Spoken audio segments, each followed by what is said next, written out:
Thank you, Mr. Chairman. Welcome, General Cotton and Mrs. Cotton. As part of my responsibilities on this committee to ensure the fitness of nominees for appointment to senior positions within the administration, I ask the following two initial questions of all nominees to all of the committees on which I serve. Since you became a legal adult, have you ever made unwanted requests for sexual favors or committed any verbal or physical harassment or assault of a sexual nature? Senator, no. Have you ever faced discipline or entered into a settlement related to this kind of conduct? No, ma'am. General, you've been asked a number of questions about SLCM N, and while some military leaders, including Chairman Milley, have expressed their support for SLCM M, several DoD officials, including Secretary Austin, have expressed their opposition to the project. I share the concerns expressed by Secretary Austin that the development of such a low-yield or tactical nuclear cruise missile is unnecessary and could lead to a dangerous new nuclear arms race. The United States should be a leader in international efforts to reduce nuclear stockpiles and prevent nuclear proliferation while still ensuring we maintain cutting-edge capabilities to protect our national security. I know that you testified that you will make your own assessment as to SLCM N. I do want to ask you, though, do you agree that the United States has a role to play in preventing a new nuclear arms race? And if so, if confirmed, will you work with the Department of State to support the strengthening of diplomatic efforts to prevent nuclear proliferation? Senator, thank you for the question. I think that weaves into what we would call integrated deterrence, right? So as we talk about integrated deterrence, I want to take all instruments of power to ensure that we can deter.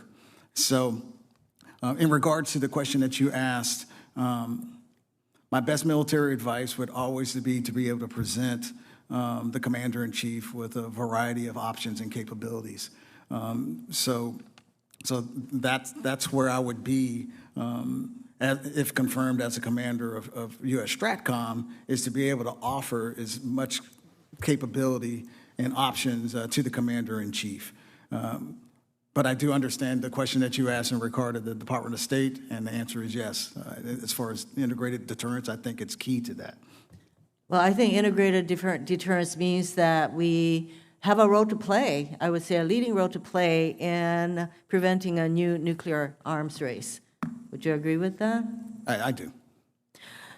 So given the importance of non-proliferation, are there other weapons or tactics that can accomplish the same strategic objectives as SLCM N without creating new nuclear weapons? Ma'am, if confirmed, that is exactly what I meant by making the assessment to understand what would be the gap filler in the capability. As we prepare to revamp the nuclear triad or modernize the triad, wouldn't our efforts be better utilized focusing on that important mission rather than diverting resources and attention to SLCM N? Ma'am, I appreciate the committee and what they have done for the overarching modernization of the nuclear portfolio writ large. Once again, I think if confirmed, I still would like to be able to assess and analyze how do you broaden that portfolio to provide more options for the President of the United States. I think one of the concerns about the SLCM N is that it's going to be a highly expensive proposition, whereas we are very clear on the need to revamp the triad and modernize. So going on, the Ohio-class ballistic missile submarine, originally set to be in service for 30 years, will be extended by the Navy out to 42 years.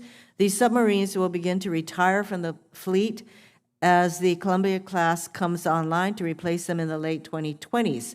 The warheads used on the submarines have also undergone life extension programs of their own, in some cases adding an estimate of 30 years to their service life.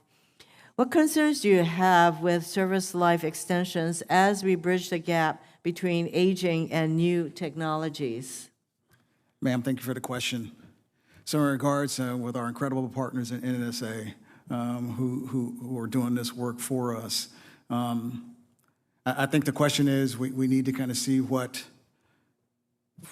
aging you really see from the asset, and also does a life extension solve the problem to get the effects that you want from that asset.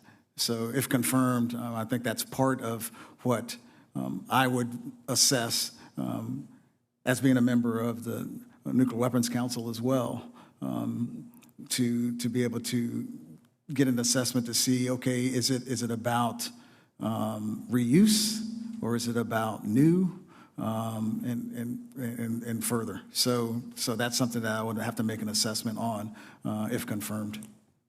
Thank you.